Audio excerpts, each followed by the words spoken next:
In today's video, I'm going to teach you how to add a password to a PDF file using Adobe Acrobat Pro DC. If you've ever wanted to protect your documents with a password, you're in the right place. This simple but secure method will ensure that your PDF is safely locked and accessible only to those with the right credentials. Let's dive in and get started. First off, make sure you have Adobe Acrobat Pro DC installed and ready to go. Begin by opening the PDF file you wish to protect in Acrobat. Once your document is open, take a glance at the upper section of your screen where you'll find the menu button nestled in the top left corner. This is your gateway to various options, including the security settings we're about to explore. After clicking on the menu button, you'll see several options. What you're looking for here is the feature titled Protect Using Password. Select this option to initiate the protection process. At this point, a dialog box will appear. This dialog box is crucial as it allows you to tailor the level of security you want to apply to your document. Now, the dialog box will present you with two primary options to choose from: viewing and editing. The viewing option requires users to enter a password simply to open the document, which is ideal if you want to restrict access to your document entirely.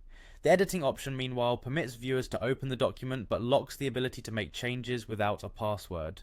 Consider your security needs carefully and choose the option that best suits your intentions. Next, it's time to create a strong, unique password. Type your chosen password into the designated field. Remember, a good password typically includes a mix of uppercase and lowercase letters, numbers, and symbols, making it difficult for unauthorized users to guess. Once you've input your new password, you'll need to retype it in the subsequent field to confirm your choice.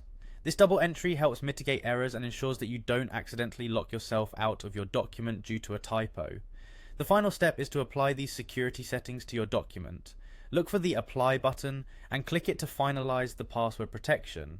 When the process completes, your document is now safeguarded, and only individuals who possess the password will be able to view or edit the PDF, depending on the option you selected. Congratulations, you have successfully protected your PDF file with a password in Adobe Acrobat Pro DC. By following these steps, you have added a significant security layer to your document, ensuring that sensitive information stays in the right hands. Thank you for joining me today, and I hope you found this guide useful. Be sure to keep your password in a safe place, and feel free to share this video with others looking to enhance their document security.